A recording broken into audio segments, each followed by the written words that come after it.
Okay, everybody, it's me here, and I'm going to show you. I got a little problem with my Les Paul here, my money base. I got a loose knob, and the thing is, how do you get a Les Paul knob off? And a lot of people have been asking me I couldn't figure out how to do it.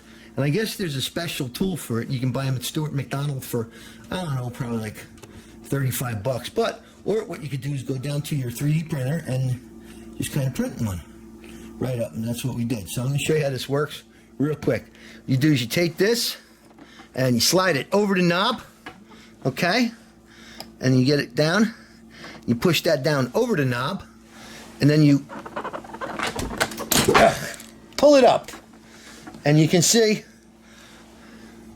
the knob pulls off nice and evenly.